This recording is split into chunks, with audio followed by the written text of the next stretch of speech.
Hi, everybody. My name is Sebastien Deleuze. Today, we are going to talk about the state of Kotlin support in Spring. I'm a Spring Framework committer, and I'm also responsible to the Kotlin support, so I have done most of this work. And I'm going to share that with you today. First, I'm not here to give any lessons, but I tried something new this year. I tried to come from Lyon in France here to Copenhagen in train. That was a pretty long trip. In fact, that was 2 days with a lot of surprises, like a whiteboard that was hit by the Thalys. So my first connection was missed. So with Louis CAD, we spent two days in the train towards Copenhagen. But we had also nice surprises, like getting the train into a boat to cross the sea. That was pretty unexpected. So my message is just, sometimes you don't even ask yourself the question. Myself, each year I go to Barcelona from Lyon, and I was using flight because I was just not asking the questions. And it's in fact 5 hours just in the train without security control. I can use my laptop during all this time to work, and I'm arriving directly in the city. So just maybe ask yourself the question in terms of climate that could make the difference. So the real topic, why Kotlin? That's my opinion, obviously. I think Kotlin improves the signal-to-noise ratio compared to Java. So I think it's super important to express our ideas and algorithm with something which is easier to understand. The safety, and especially the null safety feature, is a pretty clever feature. It's allowed to turn Java billion-dollar mistake, and I think it's in fact much more, into a powerful feature that allows to deal with the absence of value. And the trick is just to deal with null in the type system. And that's what Java is not doing, and that makes a lot of difference.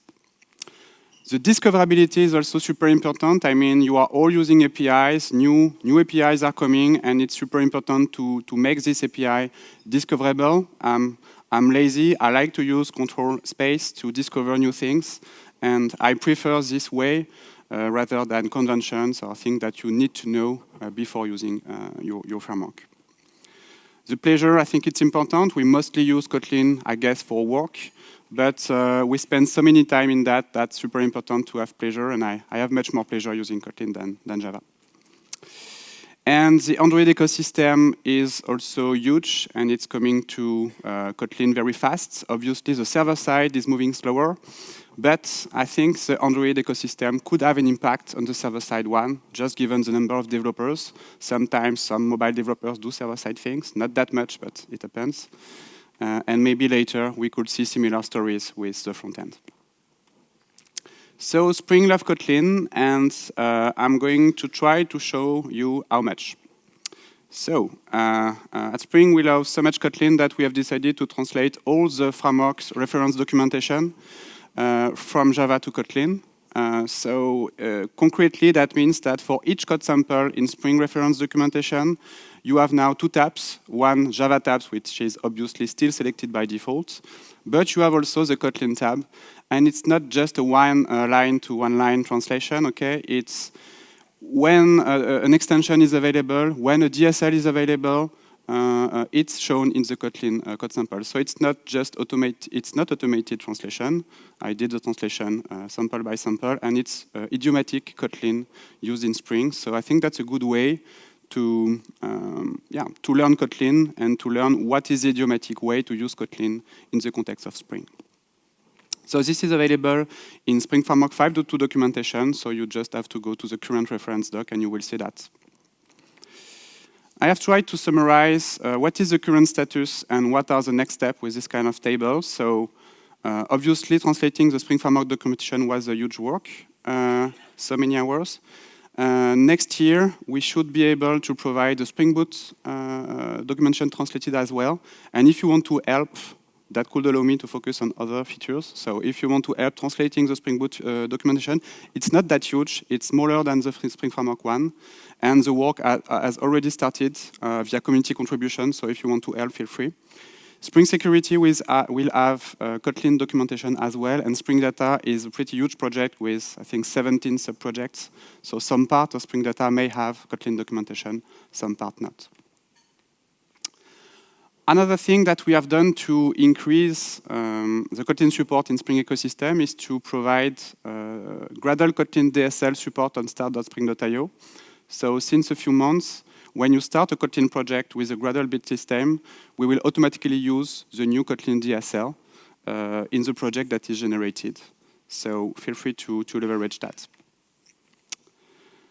More DSL. So Spring MVC is provided with MockMvc DSL, which is a pretty nice one, but it's not super discoverable. It implies a lot of static imports. It's Java-ish. So again, via community contribution, so thanks to Clean Checkets and Jean-Baptiste Nizet, we now have a MockMvc Kotlin DSL that you can trigger by using this kind of mockmvc.request extensions. I have tried to identify all the extensions in these slides by highlighting them in yellow. Okay. And when you use this kind of extensions, it triggers the use of the MockMvc DSL, and it allows you to describe that in a more Kotlin way. We have tried to stay pretty close to the Java one. Okay, so if you know MockMvc in Java, it's not a totally different thing with just Kotlin idioms. We have tried to find the right balance between something idiomatic in Kotlin and something which is still close to the Java API. Team from Pivotal has also contributed a Spring Cloud Contract DSL, so feel free to use that if you are using Spring Cloud Contract to test your APIs. And I'm always happy when somebody else than me creates some Kotlin features in Spring ecosystem. So big thanks to Spring Security team and especially Ria Stein, who has done an amazing work to introduce Spring Security Kotlin DSL. So Spring Security is configurable with the Java DSL, which is pretty extensive. And the Spring Security team has created an official Spring Security Kotlin DSL, currently in experimental mode, available at this URL, and next year it should be integrated by default with Spring Security 5.3. Another big part of the work in Spring Framework 5.2 has been to introduce the router DSL and the functional API for Spring MVC. I don't know if you have seen the previous presentation I did, but basically with Spring Framework 5, we have introduced a new way, in addition to add controller at request mapping, to write your web components via a functional API and via Kotlin DSL. It was previously available only with WebFlux. So basically, to use this kind of DSL, you have to switch to reactive. So now we provide this DSL for both Spring MVC and Spring WebFlux. So the DSL is very similar to the WebFlux one. You are writing your handlers with a server request input parameter and a server response answer, response, return value. You have this API to define the status codes, the body, use the converters, everything that you can do with Spring MVC with annotations, you can do it with this kind of API.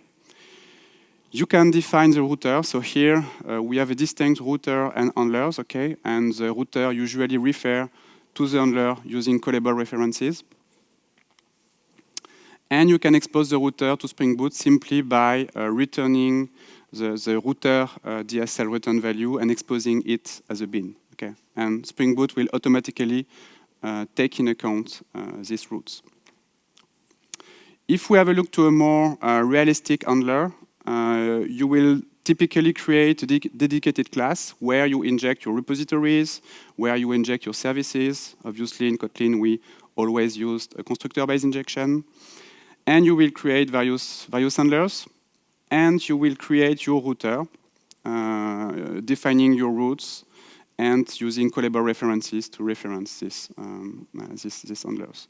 You can create how many routers you want. It's not monolithic. You can create any number of routers. You can see it support nested predicates. You can create your own request predicates, so it's super extensible.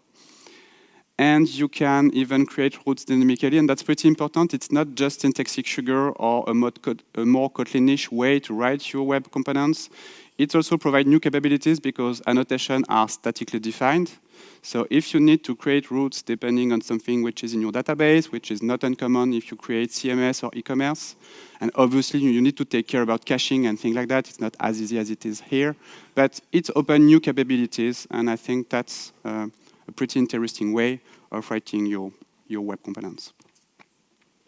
So status updates. So Beans DSL and WebFlux Router DSL are supported for quite a long time now. Spring Boot 2.2 brings the Coroutines Router DSL. We are going to see it just after that. The WebMvc Router DSL, the MockMvc DSL, and the Spring Security DSL is available in experimental mode. And next year, all these components should be available in production. Obviously, that's estimation. If there is a missing green thing next year, yeah, it may happen. So Coroutines. I guess you have heard quite a lot about Coroutines. I mean, there is a talk from Roman Elizarov and various other ones. So I will not go too much in detail, but I would like to share my view of Coroutines from a Spring point of view and a server-side point of view. So coroutines are lightweight threads. You can create hundreds of thousands of them, while you can create less threads, basically. So it provides you a building block that allows better scalability and allow new construct, especially if you deal with asynchronous calls and application with a lot of I/O, which is typically the case on server side. The foundations are in Kotlin language, but unless other technology, there is a very small part at the language level, and most of the implementation is at kotlinx.coroutines. So when you talk about coroutines, be careful about defining what you are talking about. Maybe you are talking about these lightweight threads. Maybe you are talking about the language feature. Maybe you are talking about the library, which is pretty extensive and contains a lot of things. So I have seen that usually people talk about coroutine, but sometimes refer to different things. Coroutines, from Spring point of view, allow to consume Spring reactive stack with a nice balance between imperative and declarative style. Obviously, we have a huge investment in reactive APIs on Spring, okay? But I think there is two levels. There is all the stack that we are building, so all the reactive infrastructure. We have built WebFlux. We are currently working on R2DBC, which is reactive SQL, and the GA has been released just a few days ago. We are working on RSocket, which is a way to bring reactive outside of the Java or the JVM and discuss with mobile or front-end in a reactive way. So we have really a huge investment on reactive, and obviously coroutines compete with Reactor, for example, at API level, but that's not an issue. I mean, our reactive core is already designed to be exposed to Eric Java, for example, or others reactive or asynchronous API. So coroutines is just a new way to consume our reactive stack. So with coroutines, operations are sequential by default. Concurrency is possible, but explicit. And I think with coroutines 1.3, there is 3 main building blocks you need to know. There is, in fact, more pieces in coroutines, but if you just need to learn 3 things, I think this is the one I'm going to show. The first one is suspending function. So this is the basic block here from the beginning. You are writing your function, you add this suspend keyword, and it allows you to call asynchronous operation. So here I'm using a useless delay suspending function, but imagine that you are calling an HTTP client that requests remote data, or maybe a database that provides a coroutines API. And so yeah, that's it. So this suspend keyword allows to define what functions are suspending and are designed to request data asynchronously. An important design point is that suspending functions color your API. Why that? What that means? That means that you have regular function and suspending function. Other technologies, ongoing technologies like Loom, for example, take a different approach. But here, you have a distinct kind of functions. Suspending function can call regular functions, but regular function can't call directly suspending function. You have to use some dedicated capabilities to do that. So that's not necessarily a bad thing in terms of design, but that's a thing you have to need to know. In that point, it's pretty similar to reactive and asynchronous API, where you are using wrappers like Flux, Mono, completable future. You have 2 different worlds, the regular functions and the coroutines ones. Another building block is structure concurrency. structure concurrency allow you to define asynchronous boundaries, because when you are writing asynchronous code in an imperative fashion like that, so I have just taken the example from Roman Elizarov blog post. Here, we want to load 2 remote images, okay? And we want to take care about what happens when one image loading is in failure. I guess the behavior that we want is that both image loading are cancelled and we throw an exception. And we have to define this kind of asynchronous boundaries like we define transactions from databases. So structure concurrency provide building blocks like coroutine scope that allow to define asynchronous boundaries to make coroutines aware about what to do when there is an error and define this kind of behavior.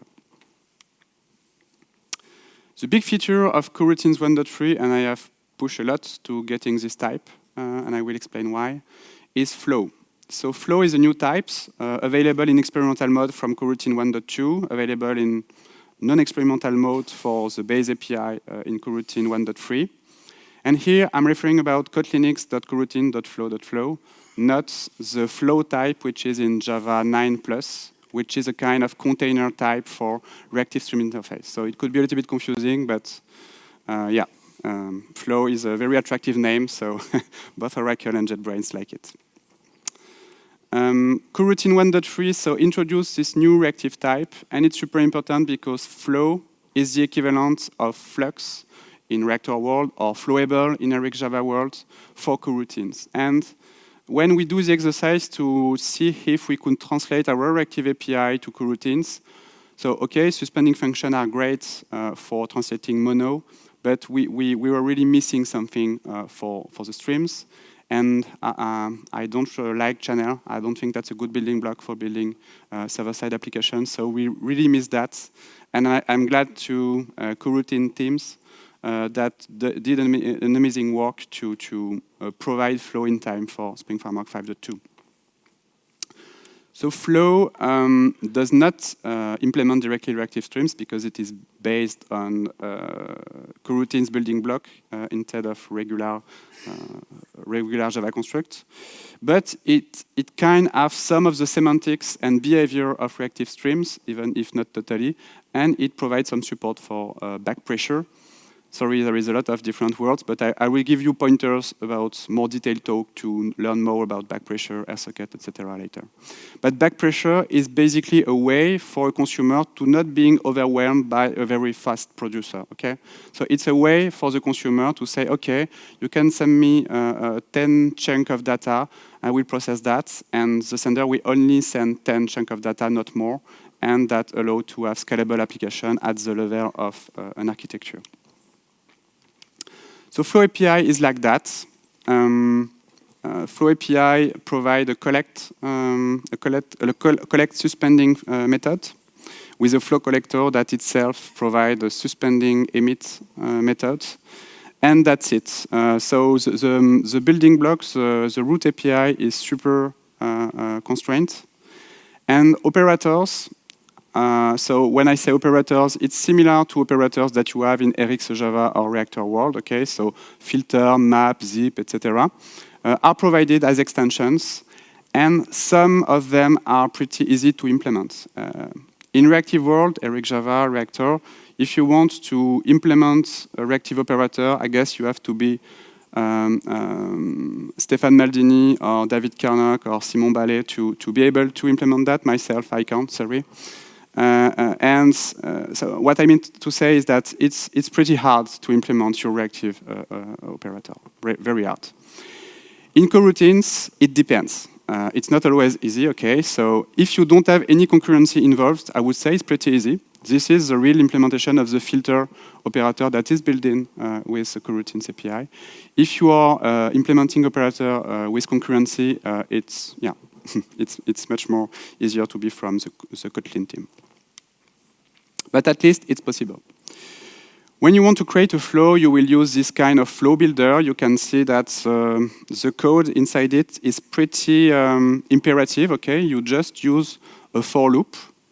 you can call any kind of suspending function inside the flow builder. So if you want to request remote data from your HTTP client or with database, you can do that. There is no limitation because this flow builder takes a suspending lambda. So basically, that's a lambda which is suspending, and inside the lambda, you can call any kind of suspending function. So here, I'm just emitting a number each 100 milliseconds, and that's it. So when you consume a flow, it's more declarative, it's more functional. That's why I'm not okay when we say with coroutine 1.3 reactive is declarative and coroutines are imperative. I think that's wrong. I think coroutines 1.3 provide again a nice balance between imperative and declarative. This is declarative, and inside the operator, like map, you can use more imperative constructs. So I like this balance where you can use imperative code where you retrieve a single asynchronous value, and you can use declarative functional approach when you want to describe how you process streams of data and things like that. And I think that's a perfect balance. So what about Spring support for coroutines specifically? So Spring provides official coroutine support for Spring WebFlux, Spring Data, Spring Vault, and our RSocket support. On Spring Data side, we support Redis, MongoDB, Cassandra, and R2DBC. And R2DBC is reactive SQL, so we provide support for PostgreSQL, H2, MySQL, Microsoft SQL as well. And there is no new types introduced because I'm lazy and I don't want to duplicate all the Spring API. So we provide seamless support with the annotation programming model. That means that with WebFlux, not Spring MVC, not for now, that will come later, you can add the suspend keyword in your handler methods, annotated with @request mapping, @get mapping, etc. And that will enable you to call any kind of suspending function, any kind of coroutines API inside this handler. So conceptually, this is like a function that returns a mono of banner, okay? If you are using Reactor or a compatible feature of banner, it's just that you don't have to use this wrapper, you just use suspend keyword. It also works for suspending view rendering, obviously. And for functional APIs, we provide coroutine support via extensions. So basically, we provide various reactive APIs. So web clients is our reactive web client, okay?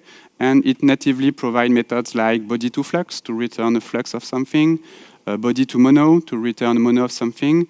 And what we have done in order to avoid duplicating the whole API is just to provide extensions like body to flow, like await body, that allow you to provide coroutines API without any reactive part involved.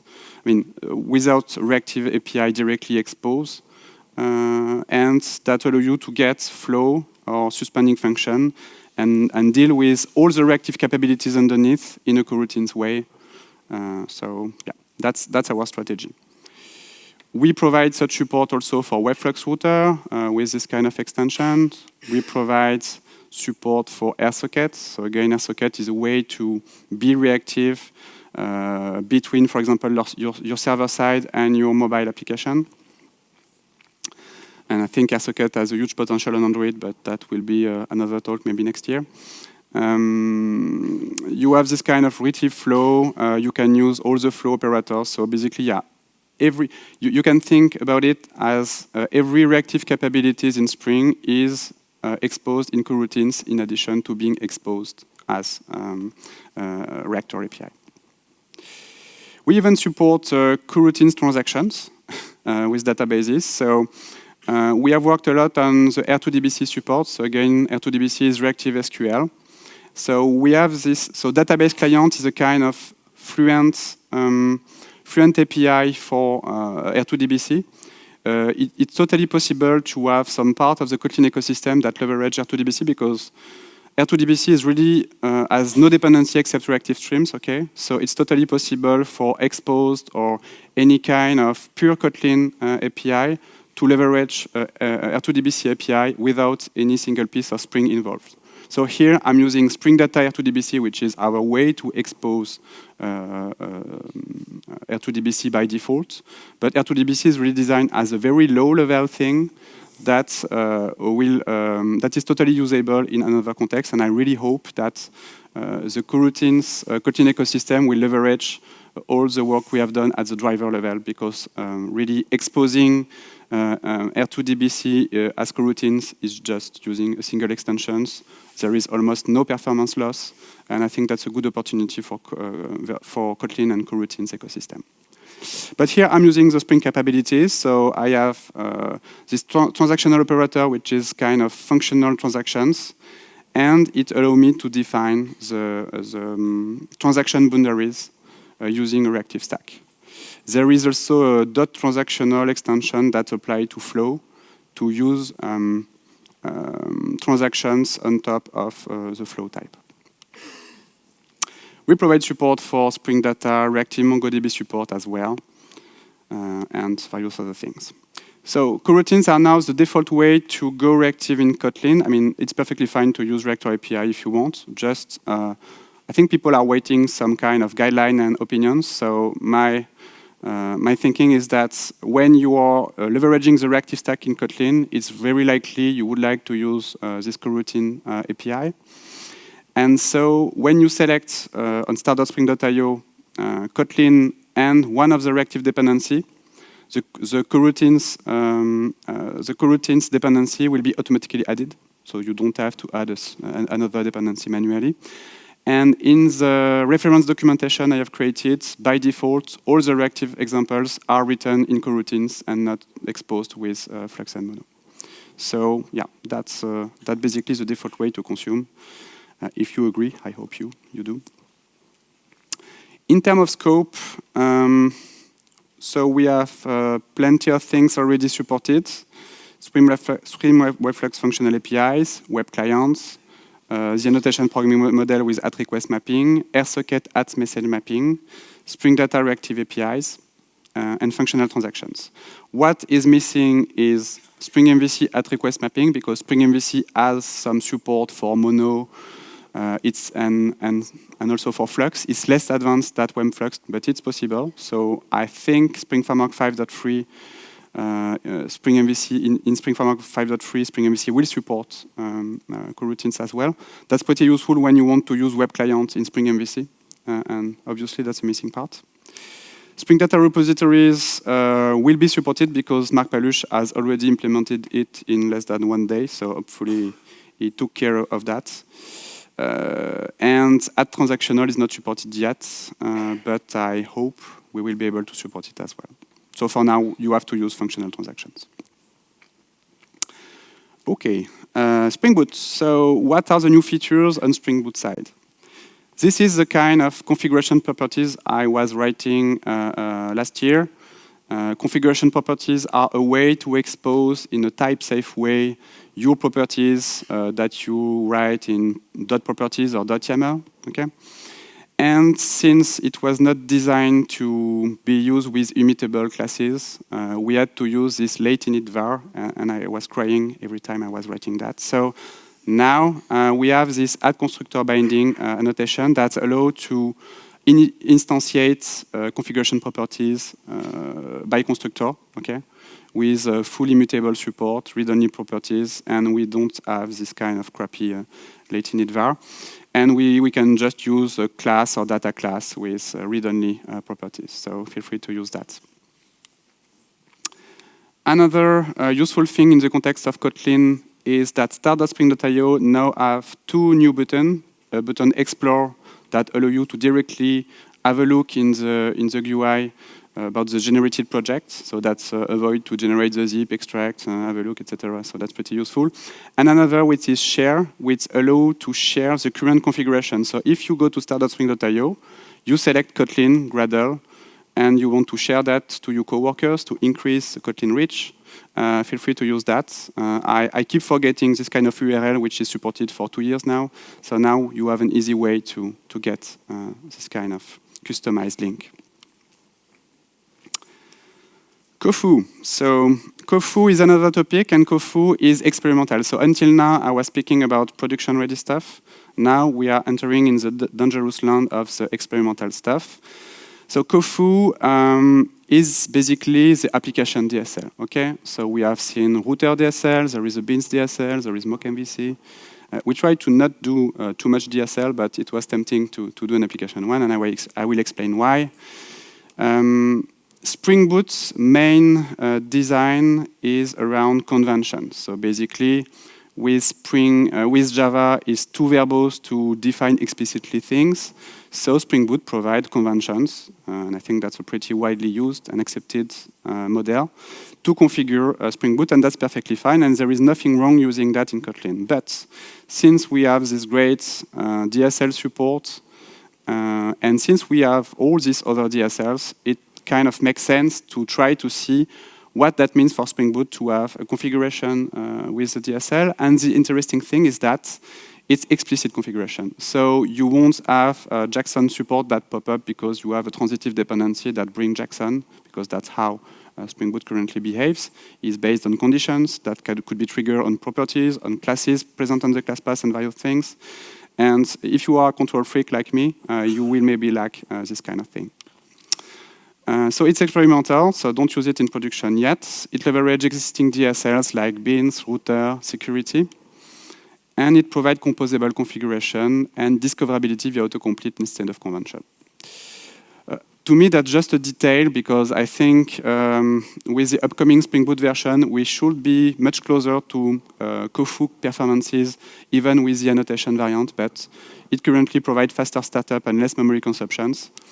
Currently, we have a decrease of 40% of the startup time and less memory consumption when you configure your Spring Boot application with Kofu instead of auto-configuration. But again, I tend to think this gap will be reduced by the work we are currently doing. So that's not the main point. The main point is about getting explicit configuration for that.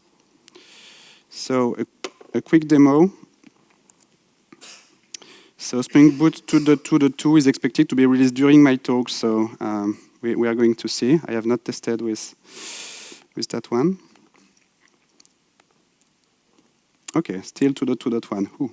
So I'm just going to create a regular Spring Boot application. So it's important to understand that a Spring Boot application configured with Kofu is just a regular Spring Boot application. So you still create it via start.spring.io. Okay, so I'm going to Spring Foo website. So it's on Spring Project Experimental. Okay, and going just to copy and paste that. So I'm adding the Milestone repository.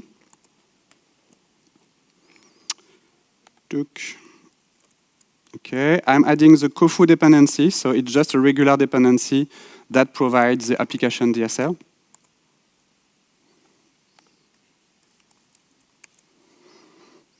Going to import the changes.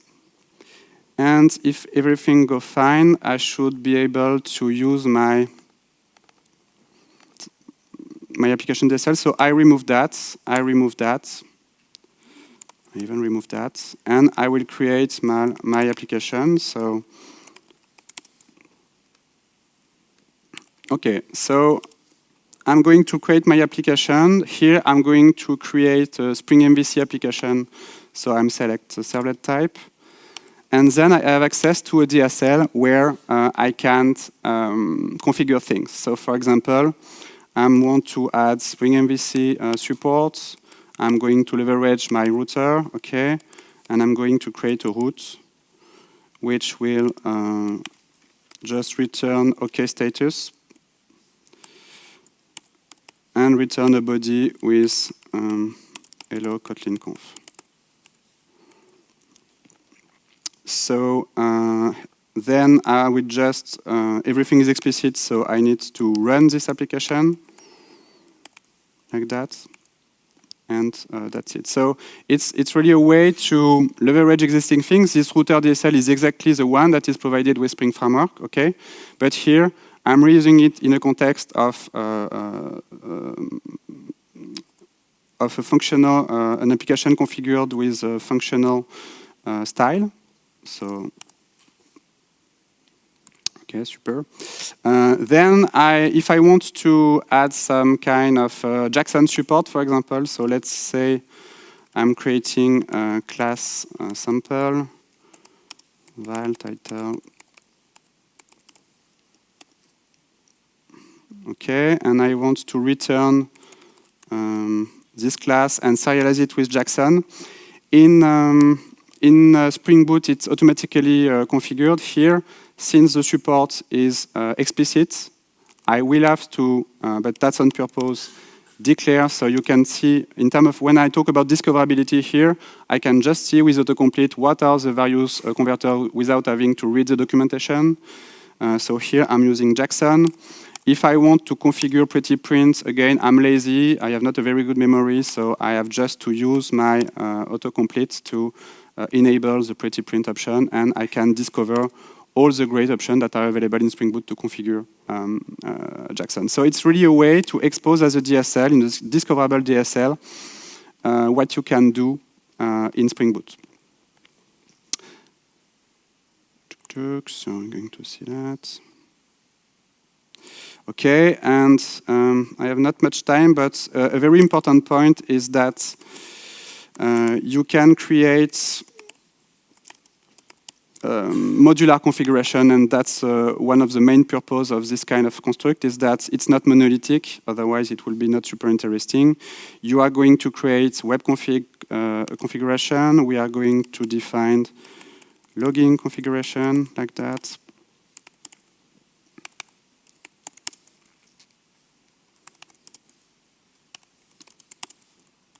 Okay, and then you select explicitly what you enable, because again, everything is explicit. You are going to select this kind of config, this other one. And if for your tests, you want to only select, let's say, the web config, but not the data one and mock other things, you will just declare a new customized application just for your tests that will trigger and run just what you need, so faster integration test and things like that. So I have not the time to describe everything today, but I guess you can understand the potential and the philosophy. So you can find more on Spring Foo, and I will continue to evolve it. Feel free to give feedback. Not that much about the scope of the support, but more on the root principles. And my goal is to make Kofu the Spring Boot Kotlin DSL integrated in a production-ready way. We are not here yet. I think the current step is really have more Kotlin market share in regular Spring Boot applications. So it's kind of chicken and eggs issue, but I need more people using Spring Boot in Kotlin in order to trigger the pretty big work of exposing every Spring Boot configuration features as a DSL. And the last topic is GraalVM native support. So there was a nice talk by Oleg just before me in this room. Okay, so GraalVM native in one slide. That's a way to compile your Java, your JVM application into a static executable. It provides different characteristics. So instant startup time, very low memory consumption for small application. Smaller container image, because it allows you to create from scratch Docker images, because you can create executable statically linked. But it's also still required to use OpenJDK on development side, so that's not super consistent between dev and prod. In terms of maturity, in terms of throughput, we are not at the same level that OpenJDK. So what I just want to say is that it's an interesting platform, very different characteristics. It could allow to lower the cloud hosting costs, but it also comes with a lot of drawbacks and different characteristics. So be careful and evaluate all the criteria. We are going to work on some dedicated out-of-the-box setup capabilities for Spring Framework 5.3. The work is currently happening in Spring Graal native, so feel free to have a look. And Kotlin is supported, so I think I have something. Yeah, so I will not compile it because compilation is take quite a lot of time, so something like 1 minute currently. We will try to make it faster, and we are collaborating with the GraalVM team to decrease this time. But when you, so I'm cheating and I already compile it, and you will see that it allows to start your application pretty fast. So yeah, you can start basically your application almost instantly. So it's allowed to perform to create scale to zero application. That means that your application, imagine that you have a back office that is used 10% of the time, and you have deployed that with a very nice 20 microservices that are running every time, and you are running 40 instances because you want high availability. With this kind of mechanism, each instance of microservices will consume less, and you can basically shut down the service when it is not used, at the cost of a lot of other constraints, and not all the ecosystem is supported, and it's still super early, so be careful. But we are interested in that, and we are working on such support. And it's working with Kotlin, except for Coroutines. So Coroutines, there is an issue with Coroutines that should be fixed in the upcoming months. We have discussed that last week with the GraalVM team, and it should be possible to fix it in the upcoming releases.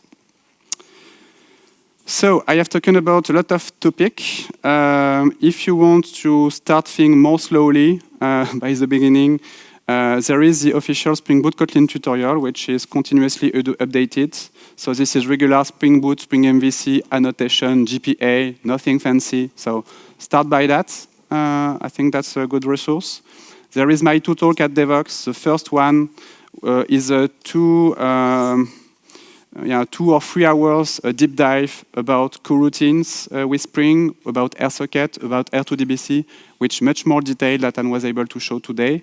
And there is a dedicated GitHub repository with the front end in Kotlin.js, which is another topic, super interested in that topic. I was not able to detail it, but you will have more detail in my talk.